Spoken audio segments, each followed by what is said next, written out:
Hello guys, welcome to Pakistani real action. तो कैसे हैं आप सब? उम्मीद है आप सब बढ़िया होंगे। मेरा नाम है मुदस्सिर, मैं हूं मुबशिर। तो guys, ISRO big update on Chandrayaan 3। ISRO ने चंद्रयान 3 पर बहुत ही बड़ी एक अपडेट दी है। क्या अपडेट दी है ये तो पहले वीडियो देखेंगे तब पता लगेगा, क्योंकि साथ साथ हम चीजें कवर कर रहे हैं ताकि जिस दिन लैंड हो उस दिन हम सारा चीजें साथ जाने और हमें वो मजा हो, हमें साथ साथ हर चीज पता हो कि कितनी कठिनाइयों का सामना करके भारत ने चंद्रयान 3 को लैंड किया।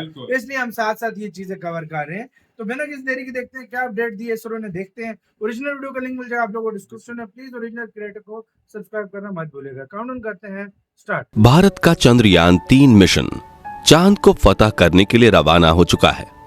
14 जुलाई 2023 के दिन दोपहर के 2:35 पर बाहुबली चंद्रयान 3 ने श्रीहरिकोटा के सतीश धवन स्पेस सेंटर से एक सफल उड़ान भरी और अब चंद्रयान 3 अंतरिक्ष में पहुंचकर धरती के आसपास इलिप्टिकल रूट में एंट्री ले चुका है, जिसमें सफर करते हुए स्पेस क्राफ्ट धीरे धीरे पृथ्वी से दूर और चांद के पास जा रहा है।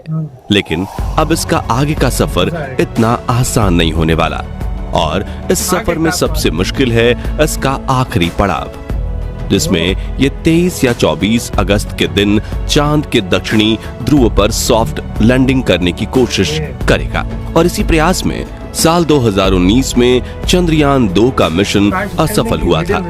तो अब सवाल आता है कि आखिर क्यों चांद पर जाना इतना भयानक है और नासा के वैज्ञानिकों ने चांद पर ऐसा क्या देखा कि 70 दशक में चांद पर जीत हासिल करने वाले नासा ने अचानक से अपने सारे मून मिशंस बंद कर दिए। इस वीडियो में हम चांद से जुड़ी इन्हीं रहस्यमयी बातों से पर्दा उठाएंगे, साथ ही आपको चंद्रयान 3 के बारे में भी कुछ नया और अनोखा बताएंगे। तो पूरा वीडियो देखिएगा। दोस्तों, सतह से चंद्रमा की पूरी तरह से गोलाई दिखाई देती है, लेकिन वास्तव में चांद भी पृथ्वी की तरह अंडाकार है। चांद की सतह पर बेहद स्थिर और हल्का वायुमंडल मौजूद है। ये तो आप जानते ही होंगे कि साल 2009 में चंद्रयान 1 मिशन ने चांद पर पानी की खोज की थी। लेकिन आपको बता दें कि चांद की सतह पर पानी लिक्विड फॉर्म में मौजूद नहीं है, बल्कि इसके बड़े बड़े और बेहद ठंडे क्रैटर्स बर्फ के रूप में मौजूद हैं। साथियों, चांद से जुड़ी ये रहस्यमयी बात ये भी है कि स्विट्जरलैंड की यूनिवर्सिटी ऑफ बेसल ने अपने एक अध्ययन में ये बात खोज निकाली थी कि चंद्रमा पृथ्वी पर रहने वाले लोगों की नींद पर भी असर डालता है। कहा जाता है कि जहां अमावस के दिन लोग काफी अच्छी नींद कर पाते हैं, वहीं पूर्णिमा पर उन्हें कम नींद आती है।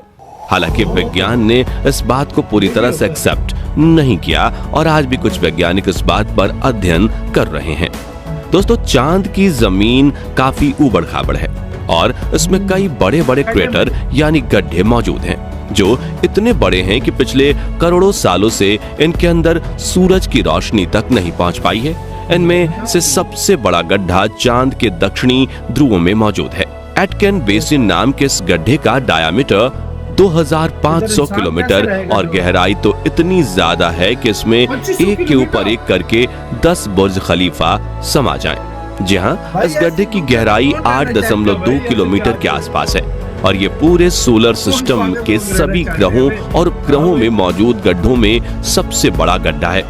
माना जाता है कि चांद के इन क्रैटर्स में पानी छुपा हो सकता है, और वो भी थोड़ा बहुत नहीं बल्कि पूरे 100 मिलियन टन। इसके अलावा यहाँ hydrogen, ammonia, methane, sodium, mercury और सिल्वर जैसे मूल्यवान संसाधनों का खजाना मौजूद हो सकता है, जिसकी खोज करने के लिए ही चंद्रमा पर चंद्रयान 3 मिशन को भेजा गया है। साथियों, साल 1959 में रशिया के स्पेसक्राफ्ट ने पहली बार चांद पर लैंडिंग की थी, जिसके बाद अमेरिका ने भी कई मून मिशन किए और 20 जुलाई 1969 के दिन नासा के अपोलो 11 मिशन के दौरान एस्ट्रोनॉट नील आर्मस्ट्रॉन्ग और बज एल्ड्रिन ने चांद पर पहली बार कदम रखा था, जिसके बाद नासा ने कई मून मिशन किए थे और अपने कुल 12 एस्ट्रोनॉट्स को चांद पर भेजा। एस्ट्रोनॉट्स ऐसे व्यक्तियों को कहते हैं जो पृथ्वी के वायुमंडल से ऊपर जाकर अंतरिक्ष यानी चांद पर जाकर रिसर्च करें। लेकिन दिसंबर 1972 में अपोलो 17 मिशन के बाद नासा ने अचानक से इंसानों को चांद पर भेजना बंद कर दिया। जिसके लिए उन्होंने ये कारण दिया कि चांद पर फिलहाल ऐसा कुछ नहीं है जिसकी रिसर्च की जा सके। लेकिन कुछ लोगों का ये भी कहना था कि नासा ने असली कारण को छिपाया है। नासा के भेजे गए इन 12 में से कई अंतरिक्ष यात्रियों ने चांद पर कुछ अजीब सी आवाजें भी सुनी थी, तो कईयों ने इन पर बने एक अजीब ब्रिज और कूलिंग टावर जैसी रचना को भी देखा था। वहीं चांद की खोज में वैज्ञानिकों को एक सैटेलाइट डिश जैसी रचना भी दिखी थी और वैज्ञानिकों के मुताबिक इसका अपने आप बनना नामुमकिन है।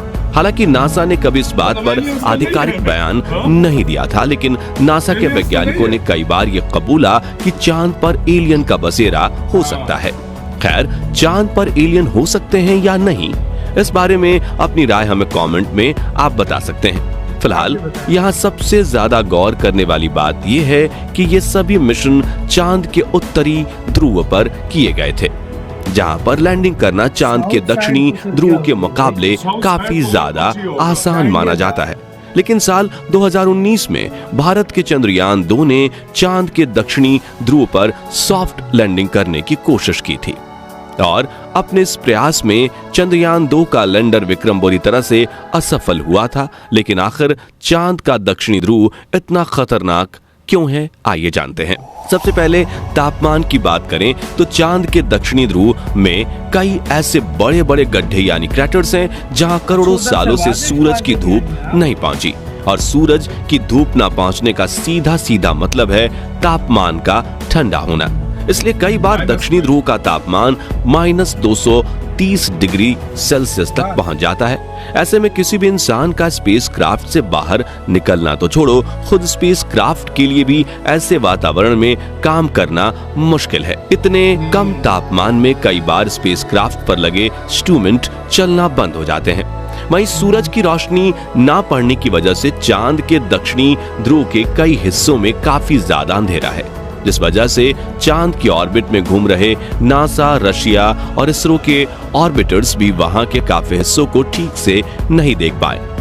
यानी कि उन हिस्सों में क्या हो सकता है ये किसी को नहीं पता। ऐसे में वहां जाना सबसे बड़ी चुनौती है। इसके अलावा चांद के दक्षिणी ध्रुव की जमीन उत्तरी ध्रुव से ज्यादा उबड़-खाबड़ है, पर यहाँ पर कुछ सेंटीमीटर से लेकर 2500 किलोमीटर तक के बड़े बड़े गड्ढे हैं। ऐसे में रिसर्च के लिए किसी भी रोवर को यहाँ चलाना हो तो काफी सावधानी बरतनी पड़ती है, और अगर रोवर किसी बड़े क्रैटर में गिर गया तो उसे वहां से निकालना लगभग नामुमकिन हो जाएगा और रिसर्च मिशन भी फेल हो जाएगा।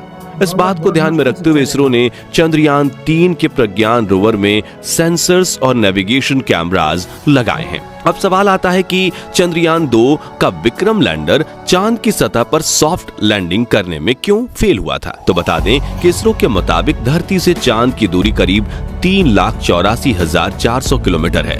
ऐसे में इतनी दूरी पर लैंडर से डीप स्पेस कम्युनिकेशन बनाए रखना काफी मुश्किल होता है, क्योंकि इतनी दूरी पर रेडियो सिग्नल्स वीक हो जाते हैं और एंटेना से बहुत ज्यादा बैकग्राउंड नॉइज आता है।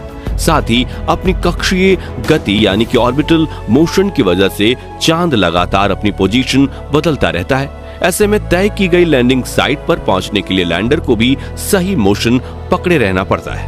इसके अलावा चांद पर पृथ्वी से कम ग्रेविटी है, बहुत पतला वातावरण है, साथ ही चांद के दक्षिणी ध्रुव में काफी बड़े बड़े पत्थर और गड्ढे होने के साथ धूल भी उड़ती है, और ये सभी कारण किसी भी लैंडर को लैंडिंग करने में काफी चैलेंजेस देते हैं। और पिछली बार चंद्रमा की सतह से 2.1 किलोमीटर पर चंद्रयान 2 के लैंडर से इसरो का संपर्क टूट गया था, और इन्हीं में से किसी एक कारण की वजह से वो चांद की सतह पर क्रैश लैंडिंग करके तबाह हो गया था। लेकिन पिछली बार आई मुसीबत से सीख लेकर इसरो ने चंद्रयान 3 के लैंडर विक्रम को पहले से ज्यादा एडवांस्ड और पावरफुल बनाया है। जैसे कि चंद्रयान 2 के विक्रम लैंडर में 5 थ्रस्टर्स थे, लेकिन चारों तरफ सही संतुलन बनाए रखने के लिए चंद्रयान 3 के लैंडर में बड़े और एडवांस 4 थ्रस्टर्स लगाए गए हैं। इसके अलावा इस बार के विक्रम लैंडर में लेग्स को बड़ा और मजबूत कर दिया गया है, साथ ही इसकी फ्यूल स्टोरेज कैपेसिटी को भी बढ़ाया गया है। वहीं इसमें लगे कम्युनिकेशन डिवाइस भी एडवांस्ड और तकनीक का इस्तेमाल कर रहे हैं, जिससे ये इस बार लैंड कर इसरो से संपर्क ना तोड़े। और सबसे जरूरी बात, इसके सॉफ्ट लैंडिंग सीक्वेंसेस को भी काफी हद तक सुधार दिया गया है। इन सभी बदलावों से चंद्रयान 3 के लैंडर को चांद की सतह पर सॉफ्ट लैंडिंग करने में आसानी होगी। साथियों, इन सभी बदलावों को टेस्ट करने के लिए सिमुलेशन चलाकर विक्रम लैंडर की हजारों बार टेस्टिंग की गई है, जिसमें ठंडे तापमान में उपकरण चल रहे हैं कि नहीं उनकी जांच करना, लैंडर के पैरों की मजबूती टेस्ट करना, कम ग्रेविटी में थ्रस्टर्स टेस्ट करना, ऊबड़ खाबड़ सतह पर लैंड करवाना वगैरह शामिल है। वह इसकी लैंडिंग साइट यानी चंद्रमा की धरती पर उतारने की जगह को भी पहले से ज्यादा बढ़ाकर 4x2.4 किलोमीटर की लोकेशन चुना गया है। और यदि सब कुछ प्लानिंग के मुताबिक रहा तो 23 या 24 अगस्त के दिन विक्रम लैंडर को चांद की सतह पर लैंड करवा दिया जाएगा। दोस्तों, अगर इस बार चंद्रयान 3 का लैंडर चांद पर बिल्कुल सही तरीके से सॉफ्ट लैंडिंग करता है तो अमेरिका, रशिया और चीन के बाद भारत वो चौथा देश होगा जो चांद पर सॉफ्ट लैंडिंग करेगा। साथ ही हमारा भारत वो पहला देश बनेगा जिसने चांद के सबसे भयानक हिस्से यानी साउथ पोल पर लैंडिंग की है, जिससे स्पेस रिसर्च की फील्ड में भारत का नाम सबसे ऊंचा हो जाएगा।